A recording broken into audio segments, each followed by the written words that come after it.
Why read the classics? Throughout Richard Francis Burton's translation of 1001 Nights, compiled of tales from the 9th century, we learn that stories can captivate, distract, entertain, and more. These tales offer different perspectives on human behavior, showing that across cultures and centuries, we all face similar virtues and vices. In my opinion, these shared human experiences are why we read the classics. The Epic of Gilgamesh is a story that, for a long time, was shared orally and not written down. Upon reading Benjamin R. Foster's translation of the epic, we see King Gilgamesh experience friendship, loss, and a struggle with mortality. This book is often cited as the first book ever written and dates back to around 2000 BCE in ancient Mesopotamia, and the reason why it has remained a foundational piece of literature for so long is because these themes are and always will be resonant with viewers of all phases of life. As Gilgamesh said, we should rely on one another. We will accomplish together a deed unheard of in the land. The unfortunate truth, however, is that grief and loss will also be an everlasting theme in literature because of their inevitability in human life. Another classic that deals with grief is the Iliad, which is also an epic. Written by the famous author Homer in the 7th century BCE, the Iliad drops the readers into the Greek and Trojan War with our main character, Achilles. This great warrior struggles with a long-running internal conflict of honor.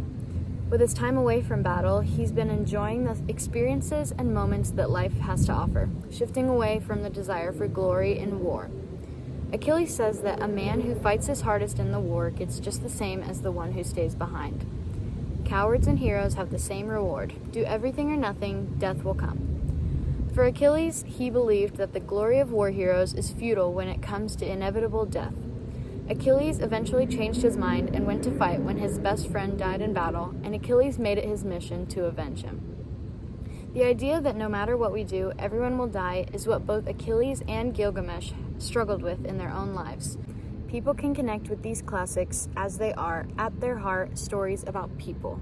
On the topic of enjoying all the experiences life has to offer, let me shift my focus to Tang poetry.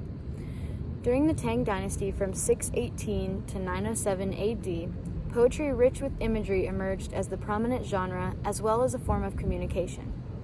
As we indulge in Tang poetry, it reminds us to slow down and enjoy life's fleeting moments. In Burton Watson's translation of Du Fu's The View in Spring, he writes, "Feeling the times, blossoms draw tears. Hating separation, birds alarm the heart." When we slow down like Du Fu and feel the times, we can find ourselves appreciating the small things. Tang poetry, often focused on nature and the personal feelings of the authors, can provide intimate glimpses into human emotions that remain relatable today. For me, reading the classics is like looking into a time capsule that reflects the human condition throughout history. Even though none of us have met a half-man, half-beast called Enkidu, we have all had a companion that felt like our soulmate or other half. Despite not living in 7th century ancient Greece where the Greek gods intervene in our worldly arguments, we have all experienced loss like Achilles losing his best friend. So though these cultural scenes and individual experiences may seem foreign to us, they all boil down to stories of humans being humans.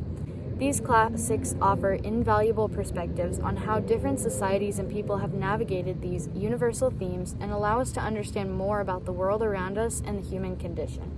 The true power of classics is the ability to give validation to readers.